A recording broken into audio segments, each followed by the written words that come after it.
Well, so that's one of the things I do want you to talk about again.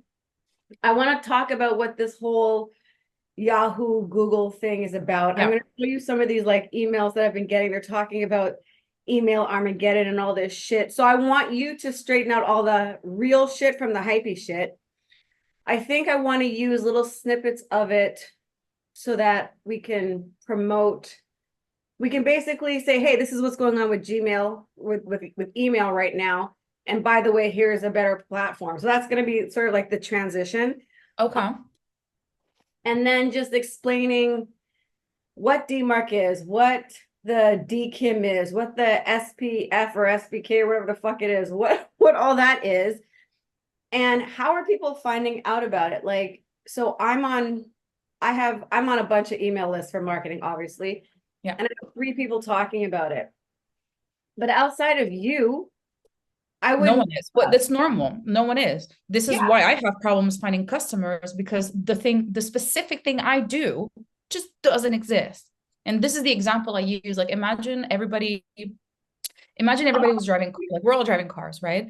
And nobody on the whole entire planet knew that at some point you have to change the oil in the car, okay? Except the mechanics.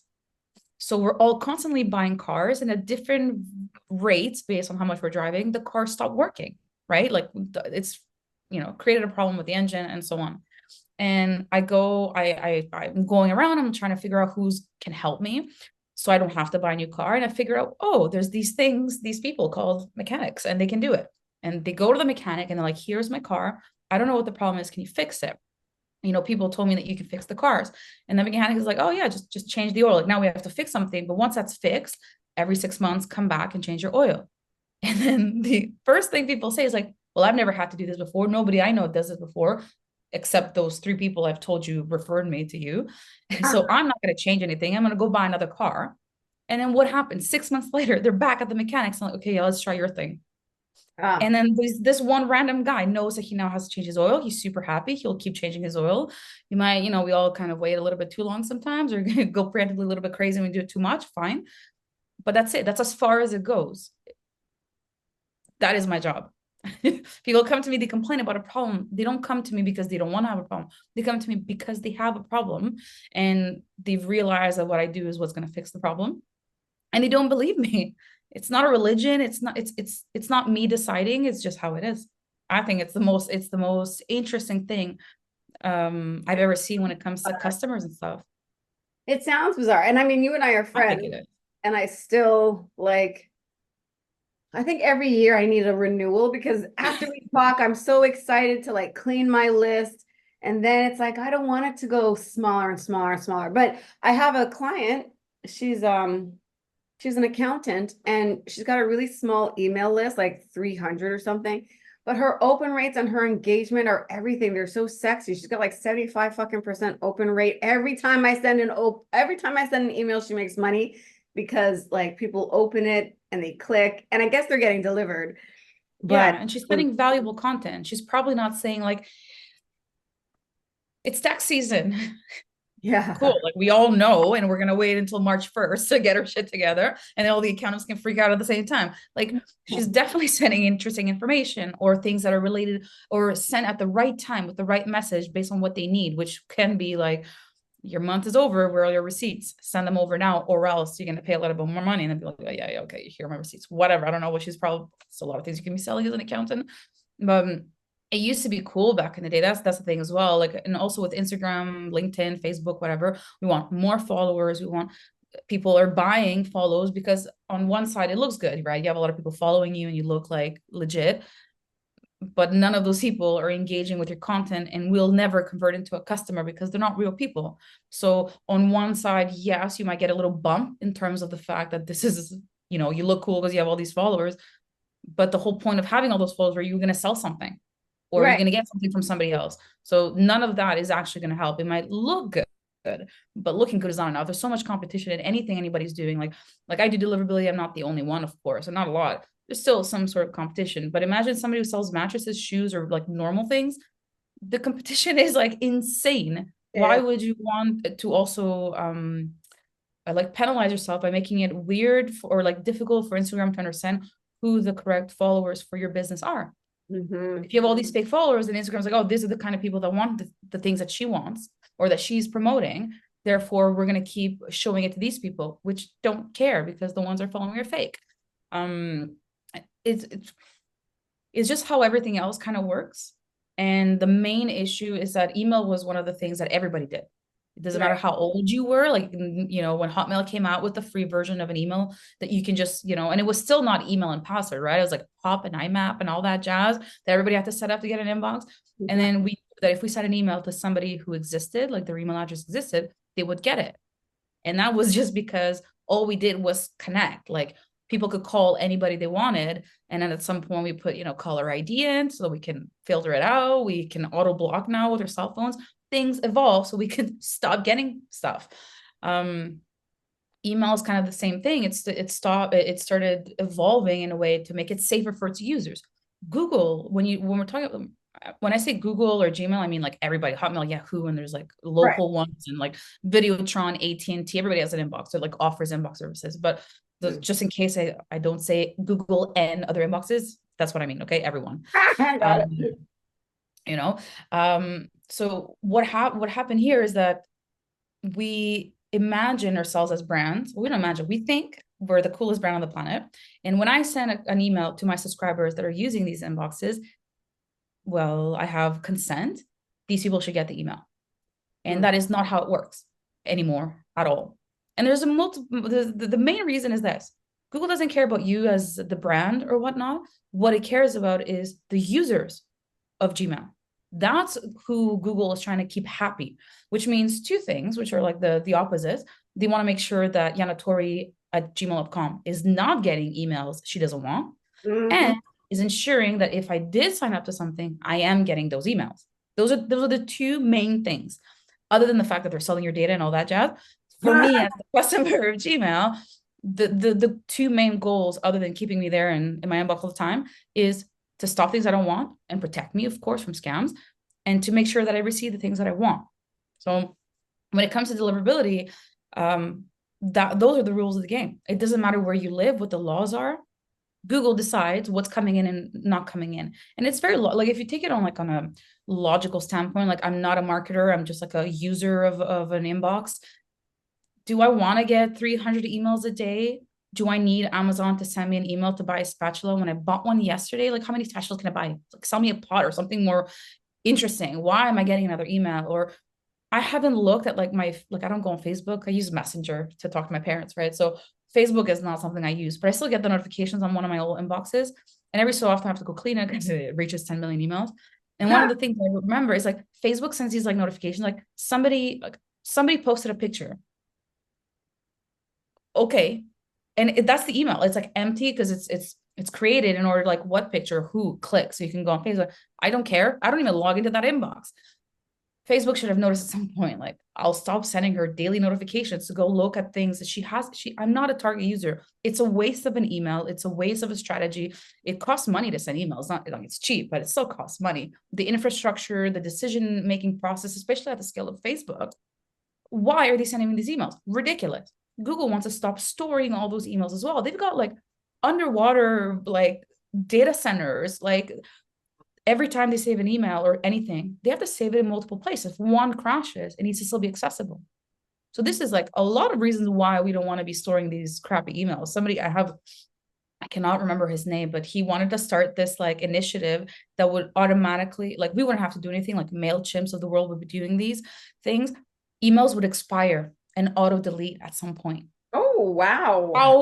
How smart, like, and we're not talking about like marketing emails, fine, store your 10 million Amazon, but those like somebody tagged you on a Facebook picture, somebody tagged you on an Instagram, like, okay, what, those have no relevance for me to keep, because even if like, I don't know, if they delete the picture, I can't find it from the link, the picture's gone. So there's no reason why I would go back in my inbox and like, he tagged me on, there's no reason. Like Instagram or whatever, or Facebook, LinkedIn can have that information that I got tagged on a picture doesn't exist anymore. Well, why does it have to remain in my inbox with the 10? How many notifications do you have that you're never going to look at again? A million. So that would be a very cool initiative, but we're not there yet. So right now, what Google and Yahoo are doing, like the whole world is freaking out. And if you check every couple of years, every time something like remotely close to innovative, sorry, and to us, everything is innovative. Every 5 minutes, something new in email. But to the regular people that don't care about email that much, oh, and by the way, I don't care about sending email or receiving them. Okay. I do not like email. I get too many of them. To things I've signed up to, and it's like, okay, like you should know me better. Anywho, the whole point of what Google and Yahoo are doing at the moment is enforcing things that are completely 100% logical. There's nothing crazy. There is nothing difficult. There is nothing as creepy or crazy as, like, Facebook selling your data. Is just regular common sense. So every time something interesting pops up about email, so a couple of years ago, the last thing that happened was Apple came out and said, we're going to inflate your open rates. Every time somebody receives an email, we're going to open it. Even if the customer hasn't opened it, we'll check your content. Or the reverse, we'll do nothing. And even if they open it, we won't tell you. People freaked out. If you look at just regular statistics, how many users does Gmail have? Like 2 billion or something? 80, and if not more, percent of people's lists are Gmail. iCloud is like a teeny tiny percentage. It's still a chunk, right? Compared to like AT&T or like Videotron from Canada, but it's still a quite sizable chunk. And in some industries, yeah, maybe they're using iPhone and the iCloud email. But then the real thing that really annoyed me and everybody else that knows it, Google, Yahoo, iCloud, like a million other businesses are opening and clicking emails in order to check what's in the email. They've been doing this for years, but Apple went on stage promoting their new phone and new security features and whatever, and they said, we're going to help protect you. And they made it very convoluted. People had no idea what they were like signing up to. And then, but the marketers or the brands were like, oh my God, we're not going to have stats, and there's stats. You check all the case studies online, and we are ESPs, right? We have like 30 million emails being sent out a month. We have enough data to check. Didn't do anything, absolutely anything at all. There was no difference overall. It was tiny, and it's not every email, and it's only the people who select the setting. Then before that, like Slack came out, and like, oh, Slack is gonna like delete email. Yes, there's a lot of things that like didn't need to be sent anymore because Slack existed, notifications come in your chat and whatever. But email, I mean, I still need to create an account and get a confirmation email. That's an email. There's a lot of emails that you're like, oh yes, I forgot that these emails exist. And we do them passive. It's a very passive action. We set up to something, we confirm, we go back to we forgot that there was an email. Do you go back and delete all those confirmation emails? No, because they don't exist anymore. The moment we've confirmed an email to create an account on something, it's gone, it's out of your mind. Email's not going to get anywhere. Email has the highest ROI. It's the cheapest form of communication, especially when it's done right? The one before that everybody freaked out as well was the promotions tabs. Google came out, it was like inbox, promotions, forum, and everyone freaked out. And yes, at the beginning, the people who were using it that way, because it's a setting, not everyone uses those tabs, by the way. I use them because I'm too lazy to change the setting. Didn't when they make that change, it kind of defaulted to that? Because I was we could just change it. Change it back. Yeah, you can just change it, give it to me in chronological order. Okay. But over time, when people started understanding, it wasn't like that the promotion tab was bad. The issue was, which we found out a little bit later, it was like a year or two later when they did the studies, people just had to get used to using their inbox that way. But once the people got used to using their inbox that way, spam rates of brands went down. Brands could start sending more emails. Why? Because when I go into my inbox, the usual reason is not to see if Amazon is promoting something. The usual reason is to answer back to something important. Yeah. There's nothing more annoying than you sending me like a Zoom link for this call today, and then I have to sift through like 25 million things to find it because it's between Amazon and regular. So some are read, some are not read. When it's time for me, I don't know, I'm in the bus, I'm in the shower, I don't know, and I'm bored, and for some reason I need to look at my emails because I don't know, that's all I want to do. And I will check the promotions tab, but the first glance is, did I answer back all the people had to answer, my customers, my friends, or whatever? Are there important emails like my plane tickets there?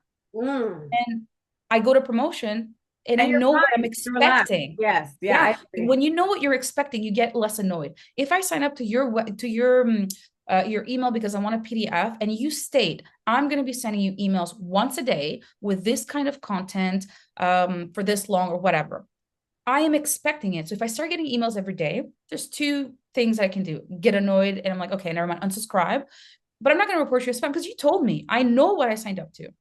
Or because I know you're sending me emails every day and I'm kind of interested, but only when I think I have the time to kind of read them all, I'll just ignore them until it's time for me to come back, and I'll put your name in my search bar in my Gmail account, and I'll just go quickly through the email, see if there's anything that pops out. That's fine. Those tabs made it very easy for people to switch their expectations. I go to my inbox, I want the emails that I'm gonna reply back, or I need to download or whatever. I go to promotions tab. This is where people are promoting things, and people freak out because their emails like, it's not promotional. I'm like, are you promoting a webinar, yourself, your business, your product? Promotion is something that, you know, would probably not work with a mom, you know, like, look at this. She'd be like, oh, that's very nice. But to everybody else, it's a prospective customer. If the whole point is to talk about something, your book, or how great you are in order to make a sale, it's a promotional email.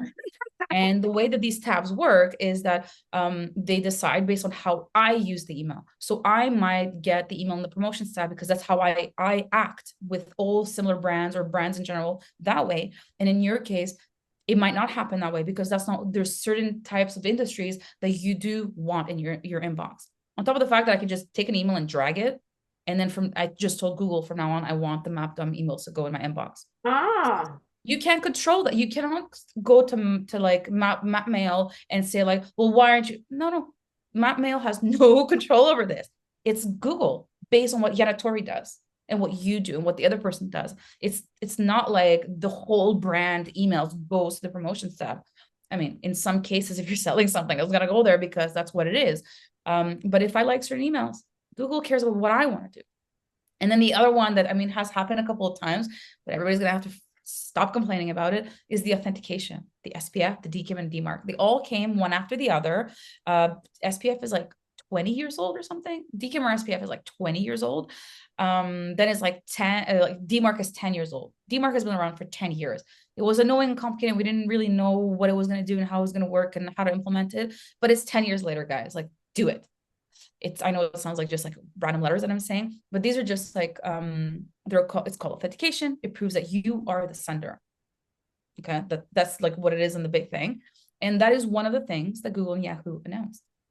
So what they've announced is very simple. What are those things and who can do it? Yeah. And okay, so this is what I'm thinking. A normal small business owner, like I said, I have access to people like you and all these other people who have told me that this thing is coming. But I don't think. Okay, sweetie, I'm in your meeting right now. Remember, you're not supposed to come back until the big hand gets to the 12th. Bye. So I don't have, so let's say I just have a small business and I'm collecting emails, right? And then I'm sending out emails. I have an actual like domain email and it's starting to grow. Let's say I have 100 people and then 200 and 500. I don't have an email marketing specialist. How would I even know that this is happening? And yes, Jordan is gorgeous. And if I don't know about it, how is that going to, so let me write these down because I know I asked like rapid fire questions. But my first question is, I guess everybody needs it, but how would they know about it? So that's the first thing. I knew about it because I have my connections, but other small businesses, they may not know about it. My second question is, if they don't know about it, how is that going to impact their sending? Like my accountant, my client, she's got like 200-300 people on her list. She would know nothing about this, nothing about it. And then if she, let's say one of her accountant friends said, hey, you know what? Like there's this thing happening. You should check your email. And her head is spinning. She doesn't know anything about SPF, DKIM, dMARC, none of that shit. As an accountant, she probably isn't even going to know how to do that. So do I have to get a tech person to do it? How involved is it? And then lastly, I'll say when I started my MailChimp, it asked for those authentications and I didn't know what the hell to do. So I just gave it to my tech guy to do it. So that's kind of where I'm going with this. Like, if you don't know about it, how is it going to, I mean, if you don't know about it, how bad is it going to be? Like, is all my email, not my email, but if you don't know about it, you don't make these changes, is all your shit going to go to spam? And then let's say you do find out about it, you're all intimidated by these words. How difficult is it for you to set up this SPF or this DKIM or this dMARC by yourself? And if you can't do it, do you have to get a tech person? You know what I mean? So I'm just trying to help the small business owner that has like an email list and now they're like WTF basically. Okay, perfect. Yeah. So I'm going to start with a sentence and like with a number, and people have to continue listening after I say the number. So one of the things that they say in the Google and the Yahoo thing is that the people that they're trying to go after to, these rules are going to apply to are like large senders. And I mean, not like if I have a personal inbox and I'm sending to you, they mean like large senders, like you said, customers that have other customers, right? Or your customers that may have customers, or brands that have customers that are getting emailed. The number that they put in the art in their blog or whatever on Google was anybody who sends about 5,000 emails or more a day. Oh, Now, don't stop now listening to the video. oh, right. If you Yeah. have a list of 20,000 people, Yeah. don't cut it in like sections of 4,000 so you remain under. Google is $1 billion business. Okay, they're smarter than that. And if you send once a month, that counts as well. What they're looking after is big volume senders, people that can annoy enough people. Okay.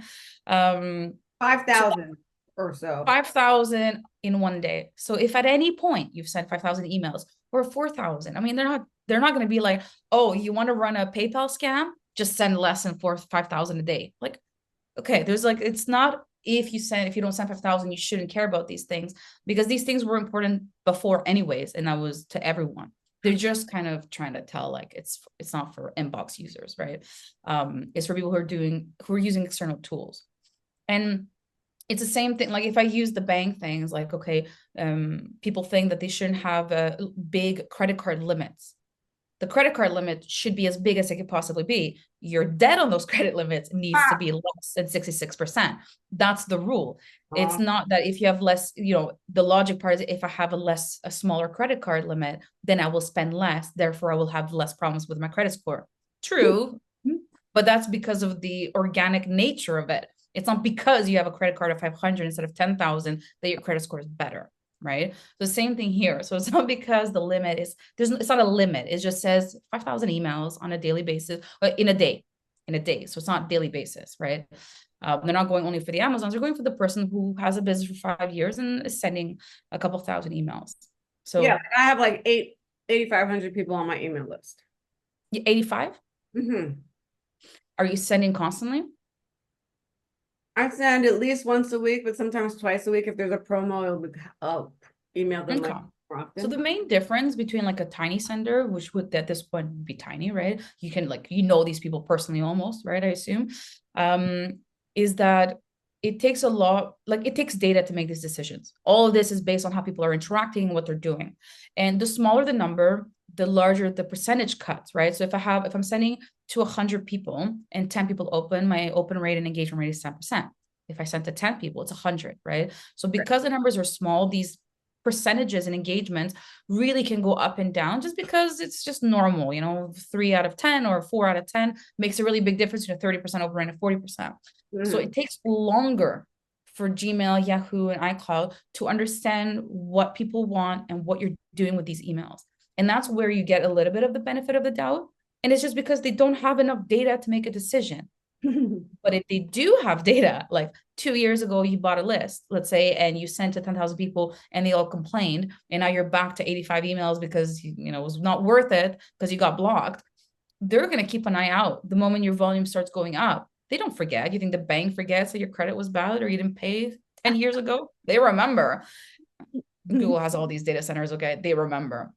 So the difference is that the more for them, 5,000 is like the number, I guess, that makes sense in terms of data points. Somebody who has 5,000 emails and sends once a year, what reputation? You don't have any, you know what I mean? There's none, there's not enough data. So that's why small senders still need to be attentive. And there is the other thing as well is that the SPF, DKIM, and dMARC. So SPF proves which tools are allowed to send with your domain. You use an invoicing tool and the invoice comes from something at mapmail.com, right?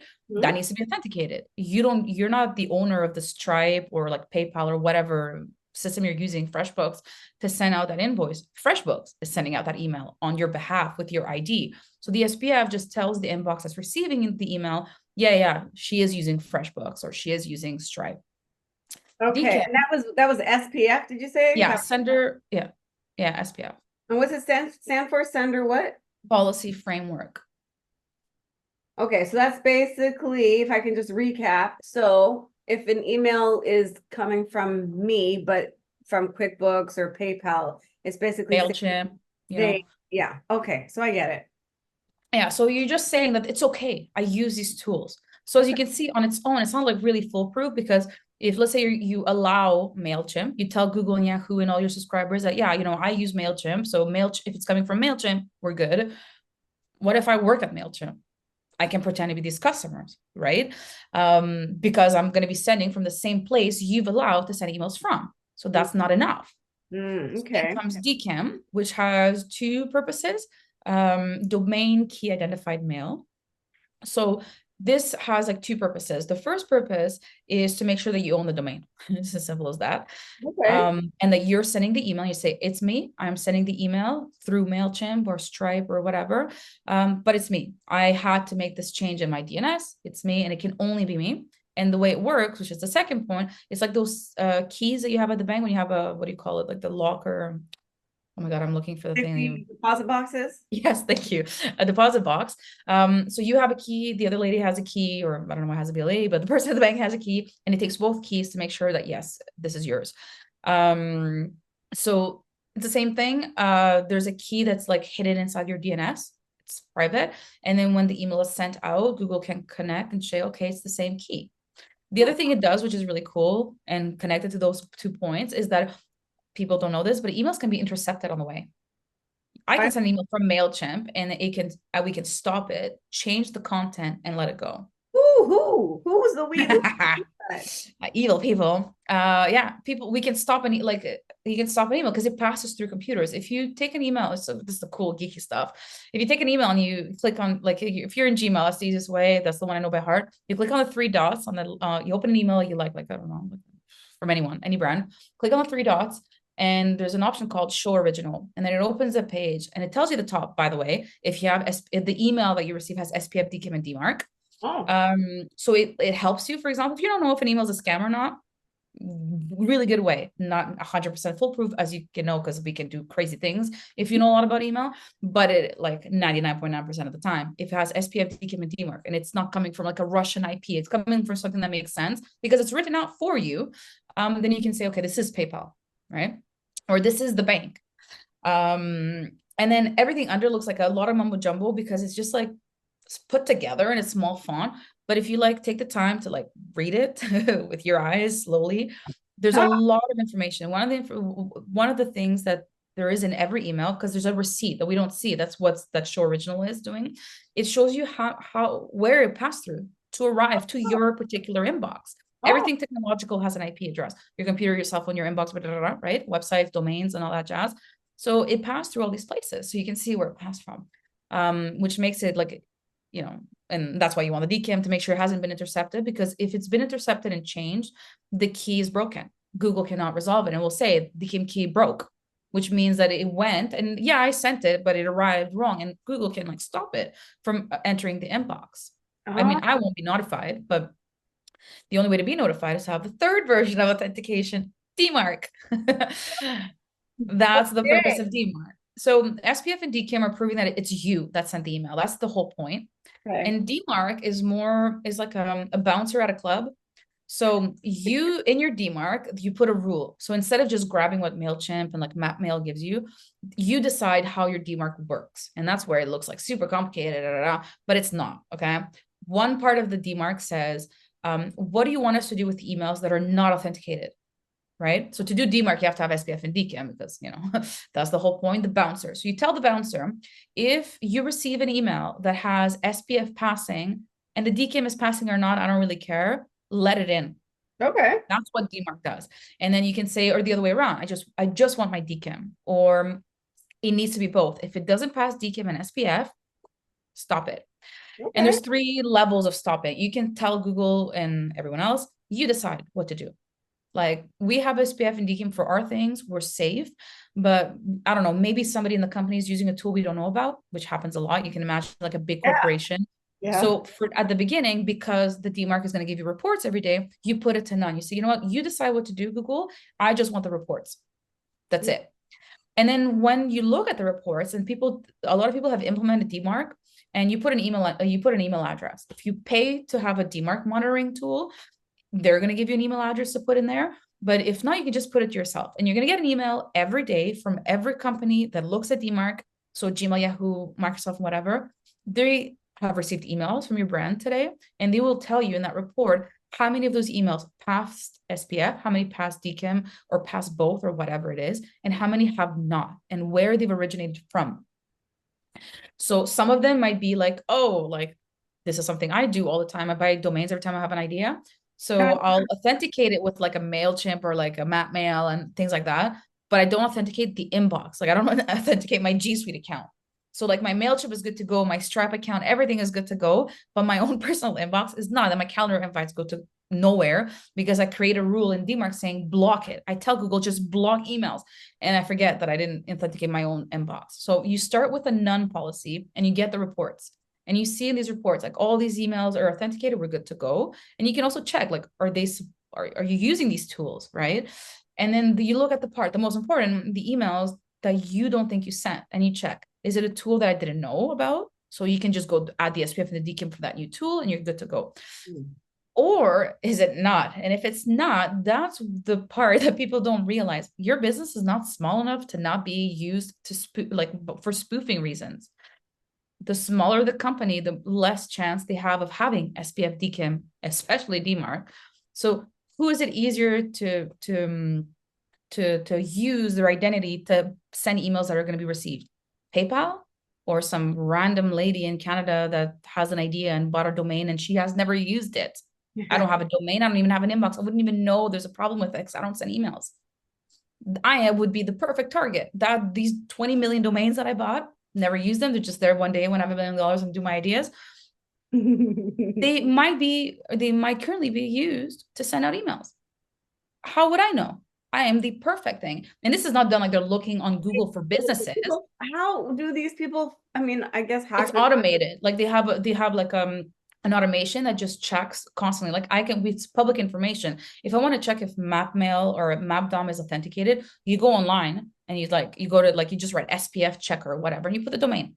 And it tells you, does it have an SPF record? Yes or no? Which tools? It's like public information. That's how Google knows. It's like, it's not public as in like where you live. It's just public, you've told Google, I'm using MailChimp, let's go. Same thing with dMARC. You can check somebody's dMARC record. So they can just create, like, they can just have it's definitely smarter than this there, but they have like a search thing, like, does the domain a.com exist? b.com exist? ab.com? And just keep going. It's like a computer going. And then any domain that pings, there's a website or there's like a line, like it's like even a GoDaddy landing page, like you don't have a website kind of thing. Then, okay, these domains exist. So, okay, great. How many of them, do they have SPF? Yes. Do they have dMARC? No. Cool. Domain we can use to spam. And then they start sending emails using on the behalf of that domain. So it's just like Yanatori at whatever.com. And they just start sending emails until Google gets pissed at the domain. And then they realize the emails don't land anymore. So what do? They go to the next domain and they go to the next domain. But you might be doing some marketing thing and it's Black Friday or whatnot. And you're like, I sent 100,000 emails and no one got them. What did I do wrong? Absolutely nothing. Somebody else did.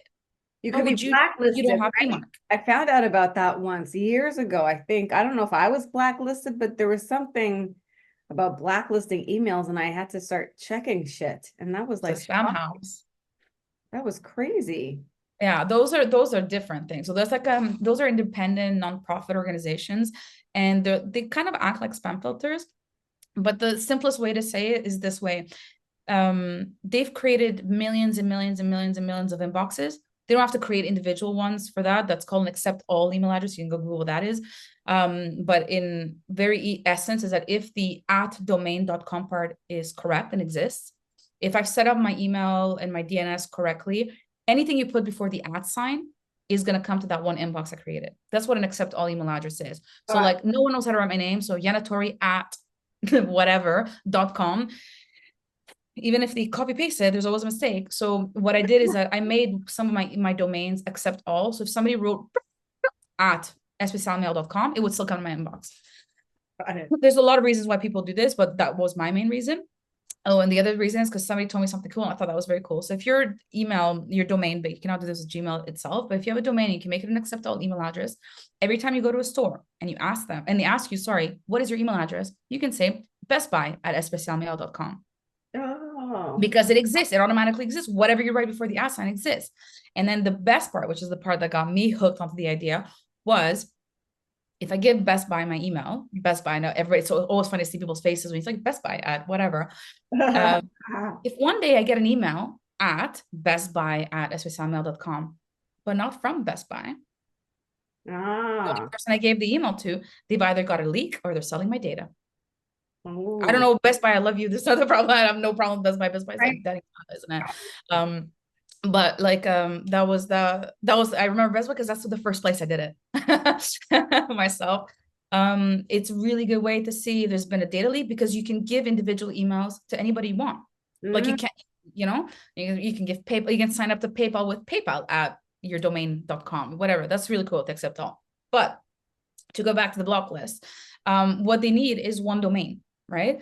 And then they can create millions of spam traps and hide them all over the internet. So it's not that they actually own all these inboxes. It's an example of how they would create these millions of inboxes. And what they do is that they go around purchasing domains of businesses that used to exist. So I know like the hydro companies have like updated their brand.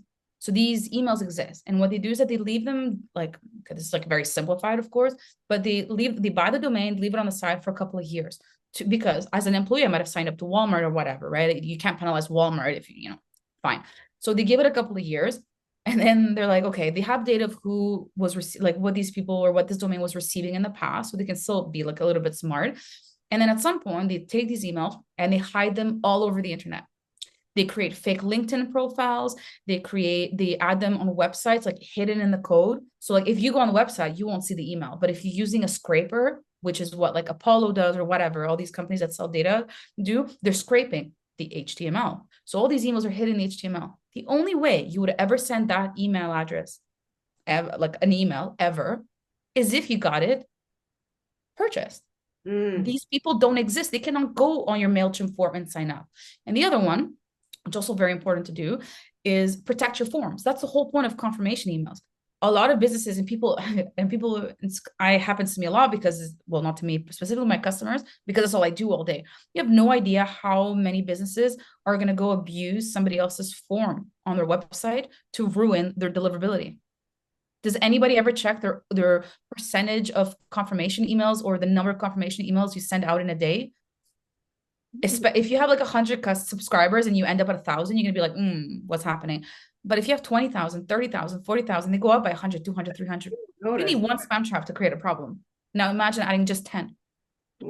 Confirmation email. If, for example, you're on your Mapmail account, somebody wanted to abuse your form, but you have confirmation email.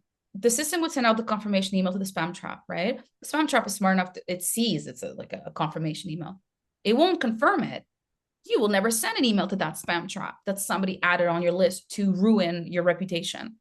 But if you don't, because you think that a double opt-in is going to ruin your conversion rates. I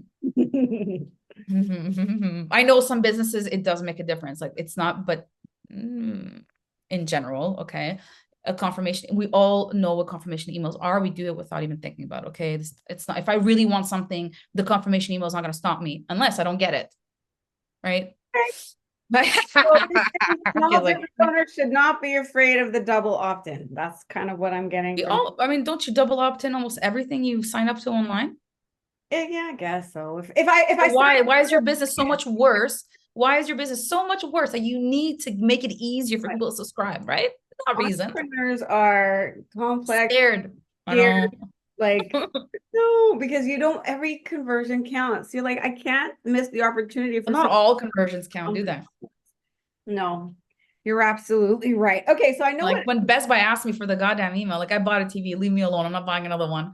I don't have the budget to buy a MacBook and the thing and then like I don't understand how these businesses work. I mean, it works to some certain extent, but some people are just, I mean, at some point. We're just hoping. We know that there's a 1% conversion rate. We know that 99% of people aren't going to care. But if we can send an email, like I'm just talking for everybody, if we can send an email every day and at least get one conversion, it's better than not. You know what I mean? I'll start sending all you people one email a day. See how quick you get off my list. I know, but that's the thing. When you're a consumer, like I know. When you're an entrepreneur, your mentality is completely different than a consumer. Like I will unsubscribe from shit. I will do all sorts of shit that I don't want my prospects to do. But I'm like, this is how real people behave.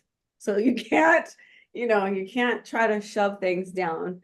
I don't know, but I think that's one of the main problems as well, which is it's like a very generic problem, so everybody can make it their own kind of, but we as the brands sending out emails need to act like consumers. And by that statement, I mean, is your email really that interesting? A yes or no? If we're hoping something is going to happen, that is not a strategy. Go back to the table and come up with a real strategy. That's the problem. That's the main problem with email. People are sending emails. And if I ask you, okay, so like one question to ask yourself, very important, it helps a lot. What are you expecting? What is the outcome of this email? Is it to purchase something? Why is there not a button to your website? Is it reply rates? Is it click rates? Is it just to read it? What is the whole point of this? Most of the time, if you're selling especially something, is to get them on the website. Why is your email 5 million pages long? If the value is in the email, they will never go to the next place, right? The point of the email is to get them to do something else. The point of social media is to get them to do something else. The point of me putting things on LinkedIn is so that you guys come to me and like, oh, she knows what she's talking about, hopefully. Let me get her services. The whole point of all this crap that we're doing is to get people to do something. And 90% of the emails everyone sends out, if you look at it, and we're not talking about the big brands that have all the millions of dollars, right? We're talking about the normal people. Like even IKEA would be considered a normal, they don't have an IT team dedicated in every single country, right? It's still considered small. What's the point of the email? If you can't answer that question, why don't you send it? The customer also doesn't know what the point of the email is. If you want to touch base with them or remember your brand, do some like Instagram and LinkedIn or whatever works for your business. What was the point of showing Google you're not interesting? That's what you did. You sent out an email that was not interesting. Everybody ignored it.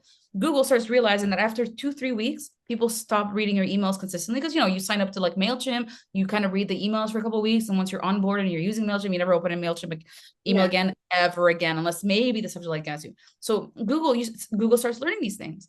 All these spam filters learning these things. Okay, Yana Tori cares about these kinds of brands. Her dad doesn't. He cares about different things. So things that I sign up for him because I use his inbox at this point. He's going to get them in spam because he's never signed up to a system like Square or anything related. All the emails he gets are like stores, the same 3 stores, and like the like community style stuff, small town, they send out emails. That's it. He doesn't ever read them. He doesn't ever do anything because I'm the one who owns the inbox technically. So I sign up to things that he doesn't get. Me, anything tech related, real or not, I get it because I sign up to a lot of things. I'm checking what people are doing and so on. If you cannot tell me how you're going to calculate the conversion, there's something wrong. How do you know that this email worked? Because you're making a strategy based on what you did before and what you see. So if you don't know how to calculate if it was worthwhile, you need to go back and hit that drawing board. If you don't know what the point of the email is, or like you can't, like the point is to drive traffic on the website. That's enough. It doesn't need to be and gets the webinar, but getting them there means there's something in that email, there's something in that subject line that was good. What can we do again? How can we iterate this into then going on the website and signing up to the webinar? Is it the webinar itself the problem? Maybe you send me a webinar that I don't care about. It doesn't have to be related to email. Email is just a way to get people to do something else. That is the whole point. So if you cannot calculate it, you don't know what that is, there's already a problem. And a lot of these problems are going to be fixed that way, because when you say like, okay, I have a webinar, I have a weekly webinar, and I'm sending my email. There's a lot of people that come to the webinars multiple times, and there's certain people that came to the webinar, they might have liked it or not liked it, and they leave. Good time zone, bad time zone, whatever. There's a lot of reasons why people might not care. It's not they don't care about me, it's they don't care because I'm sending at the wrong time or the webinar is at the wrong time. Then the next part of that is to make sure that if somebody registered to a webinar last week and this week it's the same content, make sure not to send it again to the same person. They came. You have exactly who came and registered to your webinar. If it's a weekly webinar with the same content, it might not be a good idea in that case to send it again. So then people started segmenting. Like I always example, right, with the mattresses. If I bought a mattress, leave me alone. If you want to send me content, send me how to clean a spill on the mattress, try to sell me covers, like protective, like what is it, the things that eat your skin, like to keep, allergies and all that jazz, right? Sell me that. So ask me for, like, use it to get a review. Send me a picture of your mattress, and one winner will get a pillow. Way more is way more marketable than, do you want a mattress? Do you want a mattress? Do you want a mattress? For 10 years, are you gonna send me emails for 10 years until I want to buy another mattress? I've left Canada 2 years ago. Jean Coutu still sends me emails. I have not opened one because it's an inbox I cannot log into. And I Oh, logged into it because I reopened my SIM card. I have my phone. I pay for no reason anyways. I opened my phone and I was like, oh, I can log in again. So I, like, immediately, that 5 minutes I have my phone, I logged into a lot of things that I don't really care about, but at least I have the SIM card open in the UK. And the first thing I saw was like Jean Coutu all over my inbox. And I'm like, I have not opened or done anything. Like, why? And like a lot of those emails as well were in spam. This is why sometimes you have brands that you interact with, and some of their emails land in the inbox or whatever promotions, and some of them land in spam. They've noticed that if you really look into it, what's the content they're sending from the same brand that is landing half-half? And see, there's going to be a separation. There's things that you might have liked with other brands that are similar to this one, and you've interacted, and those will go in the inbox, and the others don't. And we all agree, everybody's panicking now, but that's how our minds work when we're doing social media for our businesses. Why is it such a difficult thing to do for email? You don't want a picture that resonates with 1 million people. You want it to resonate with the 100,000 that are going to buy your product. You don't want to give money to Instagram to do these ads to people that may be in the UK. No, I want the 10 people that are going to give me their money. And that's the whole point. We're creating and we're iterating the colors and the designs and the logos. And email, we're like, oh shit, we need to send an email today. It's Monday. The election's here. So why are we talking about it doesn't matter. So it doesn't, because one of the things you were saying in terms of sending relevant emails, I know one of the things in the internet marketing world, especially, they feel like you need to send an email every day. Like you need to send it. You saying send an email when you have a purpose. I'm like, well, I might not have a purpose. I might only have a purpose once a week. They're gonna forget about me. Or if they don't, you don't know enough about your customers, maybe, when it comes to email. If I tell you, like, let's do, like, of course, like, I do deliverability, like, unless I'm doing, like, I don't know, online courses or snippets of, like, facts, what am I going to post on Instagram? Me working on my computer 50 times, like, it might not be the right place for you. If your emails are like notifications, pay somebody to make notifications. Like, why are you sending emails? It's ruining your domain. And it lasts forever. They'll always keep an eye on you if you weren't paying your bills, higher interest rates and the whole jazz. Same thing with email. They don't forget. All they do is accumulate data, right? So sometimes the problem is you don't know enough about your customers, or we're kind of stuck in a rut. Like, we're seeing what other people are doing. We're trying to mimic them. The reason why these people have customers and you have customers, because there's a difference, maybe the price, the unique selling point, whatever it is. Inspire yourself. Go to websites like reallygoodemails.com and inspire yourself from what really good emails. There's a website called reallygoodemails.com. Oh yeah, it has all the best templates out there. So you submit them yourself, right?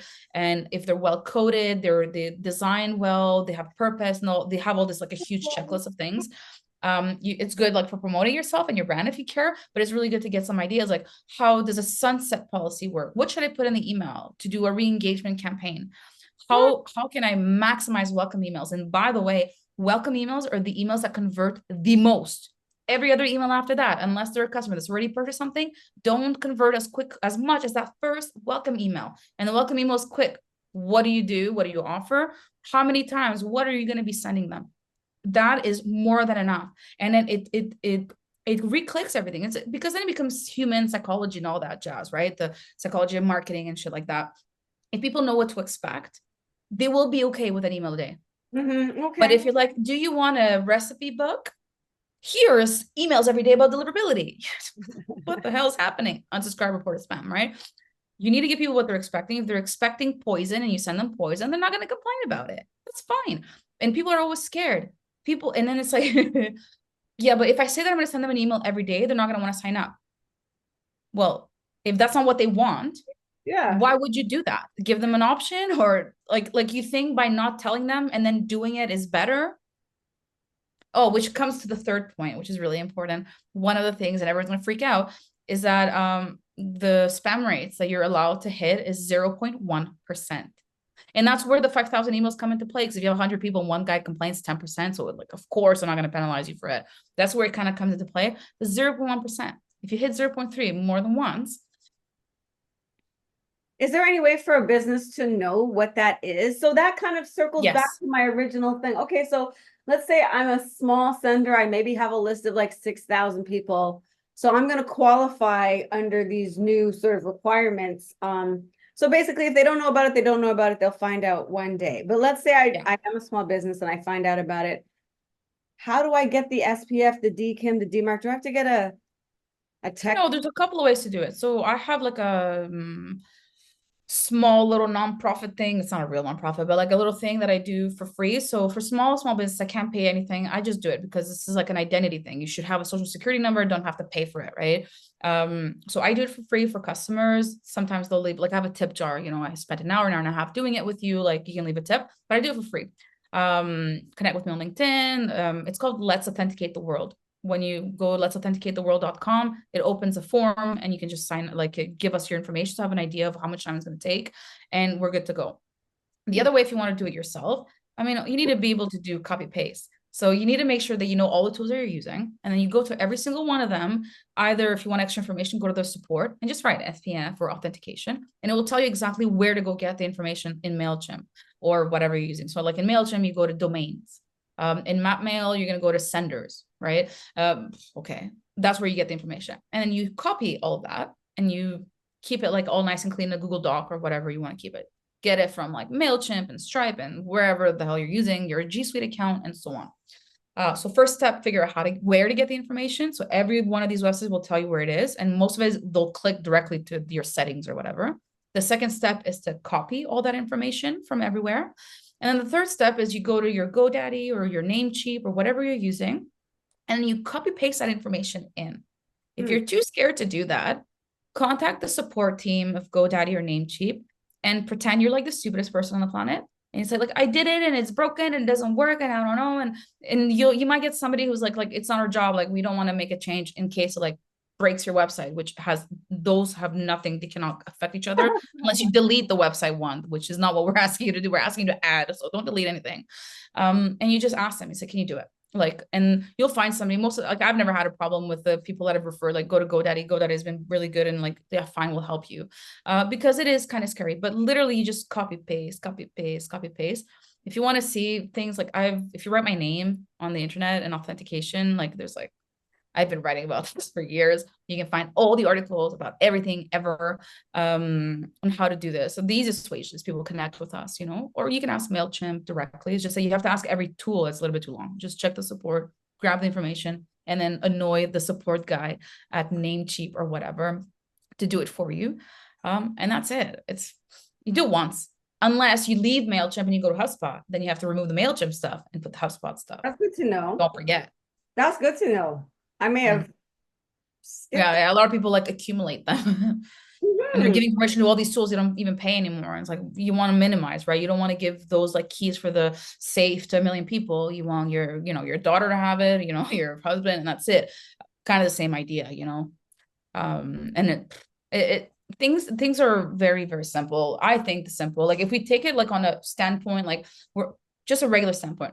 Google is like, we're going to penalize you if you generate a lot of spam complaints.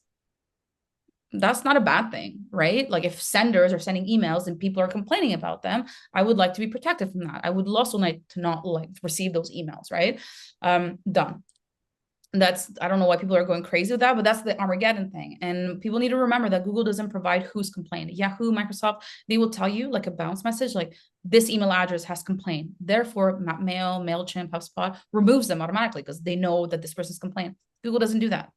All Google does is that you go to postmaster.google.com, you sign up, you put your email, your domain, in there, you do your GoDaddy change once, and then you get like an Equifax for your email. And Google will tell you if you're sending enough emails. If you're sending 2 emails, you're not going to get any data. So like even 87 emails is not enough. We're talking about like at least a couple hundred every so often, or like at least 1,000 once a week, something. Okay, we need enough data.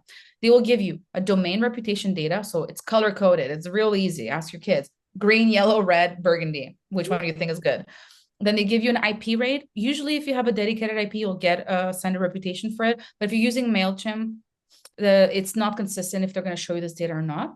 Mm. And the third one that they give you, which is there's a lot of other things, they give 6 reports, is a spam rate. So they'll tell you that today 2% complained. Who? We don't know. And the thing is that's very confusing is that is 2% of people report your email as spam today. You may not have sent an email today, but today I saw it and today I reported it. Oh, okay. So it's completely confusing. The whole point is that you're not going to be able to reverse engineer Google spam filter, right? And if you're a really bad sender, or because they don't feel like it for XYZ reason, right? It's a very intelligent algorithm, you know, they don't have to give you that data. So you may be sending millions of emails a day, every day, but you're a really bad sender and they don't want you to like make a change, see if it helps. So what do? They just don't give you data anymore. If you're a really, really bad sender, if you're sending a little bit of emails, you're not going to get data anyway. So don't worry. But if you are sending, you have a list of 5,000, 10,000, you're sending a couple thousand emails a month. Those days that you're sending, at some point, data should start popping up. And Google reserves right to give or not give you that information. And it's very convoluted. So if 2% today complains, if you send your email, you don't know. So Google's not going to penalize you tomorrow, right? But in 6 months, you're still sending to those people. They haven't purchased anything. They haven't engaged with you. You should know that Yana Tori is never going to buy another mattress because she's shown you no forms of life at all. That's where the sunset policy comes into play, where every so often automatically certain people that haven't done certain things get kicked off. Yeah. You know what? And every business is going to be different based on how much they send, who they send, what they talk about, right? No warning for the removal, right? Because I know for me, I have emails from some of these internet marketers from like 2012 or something ridiculous. I have like 36,000 emails in one of my Gmails. And it's like, I know that I don't open them often. I might click on them every once in a while, but it's like this FOMO. It's like, I don't want to unsubscribe You don't because want to miss something. just in case one day, it's been years. I've never bought anything, but one day I might. But you're showing that interest, you're showing that interest to Google. And now I'm very excited to see how my inbox is going to look in the coming months. By the end of 2024, I'm really excited to see if like those emails that like me too, there's a lot of brands I kind of care about. I'm like, one day when I have the money or one day when I want to waste my money, usually, I'm going to buy it. Or I'm going to, I want to see if I'm still going to get those emails. Like if it really can tell, and it definitely can tell, 100% it can tell, you know what I mean? So you hear all about these like things like, I don't even watch The Great Hack or something. No, they probably remove me from like, I'll probably stop getting emails from some brands and I probably wouldn't even know because it's just in my mind. Like if you see it, you're like, oh, but yeah, maybe. All right. I know. Yeah. And Google has to store all those emails. Why? Yeah. You don't really care. And also it, like they rarely buy. Like I have clients who've come and they've taken out Facebook ads and they've started the Facebook groups because that was supposed to be the big shit. Or they have their email list and they're like, these fucking people literally hang around for fucking years and don't do shit. Like, yeah. And you know what's the worst part about that? You have all these people like you, let's say that example you just gave, where like you're randomly opening some emails and you're making their strategy complex. They're seeing that, oh, she opened it, she cares. And you're like skewing the whole thing, right? I don't care. I'm curious. Oh no, I know, but like spam filters are opening and clicking, and then spam filters are opening and clicking or not opening and clicking based on what inbox. Like Microsoft Office tends to like you have to download the images. If you don't download the images of the email, MailChimp doesn't know that you open the email. The only way to know is that the images have been downloaded, including that little tracking pixel, which is transparent. That's how we know you opened it. So you get all these like funky numbers to begin with since the beginning of time. Okay, Apple didn't do anything new since the beginning of time. Open rates and click rates have not been consistent because spam filters have to open and click and see what things are happening, where things are going. And then you have the people like me and you who like sign up to things because we want to see what people are doing, want to see the marketing, the strategy, whatever we want to look at. I keep moving countries, which, creates other different problems. And I still have like, oh, the prices of oranges in the Netherlands are still quite expensive. Like, why am I opening the email? I don't care. I don't live there anymore. So, but these stores, especially the smaller they are as well, they're looking at this data and like, oh, 30% of the people liked it. But there's no spam filter because you had something in it that didn't congruent with all the other things you've sent, like Walmart talking about diapers and food and things. And then it says, do you want a COVID vaccine? And then like the spam filter is not a human to say, oh yeah, they give flu vaccines or whatever. It's like, wait, you were selling diapers last week and Well, you're selling vaccines, maybe this is spam. So the Google is going to do like, okay, we're going to allow some of it to go in because these people, I don't know, signed up to the flu vaccine. And these other people, we're just not going to put it. And we'll see what these small subset of people do. And like, oh, they didn't complain because of course it's Walmart giving a real service. And then like, they didn't complain. Okay, the next time they send an email, a little bit more and a little bit more. And like, okay, we're good. Walmart is now allowed to talk about pharmaceuticals and vaccines. That's how it is. And I mean, in marketing as well, if I go on my Instagram or I don't know, I keep saying Instagram, I don't use Instagram. So if I go on my LinkedIn and I post something and like everybody's following me, everybody's like asking questions, I know it's working very well and I will keep doing that, right? The reverse should also be true.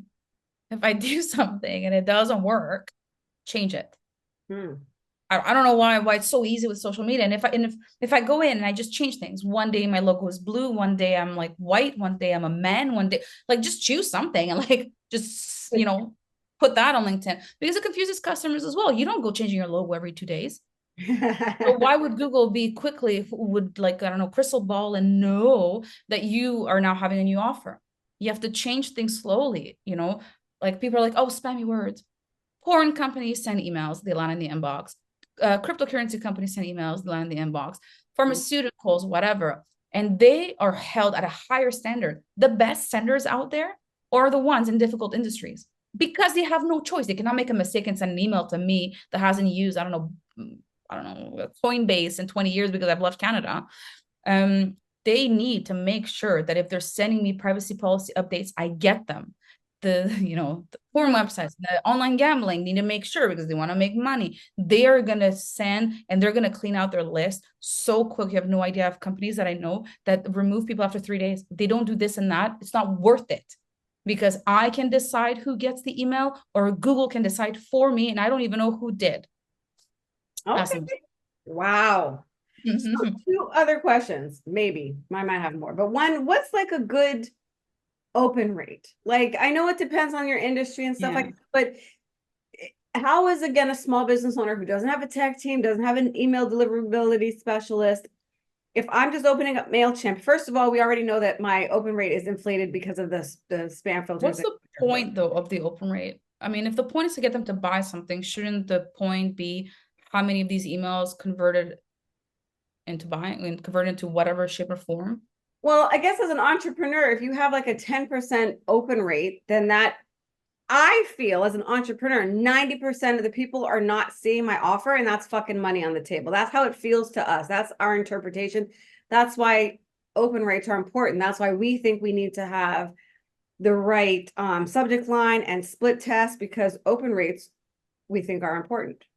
So are you saying that Rates are a vanity metric and they can be skewed? That's the problem.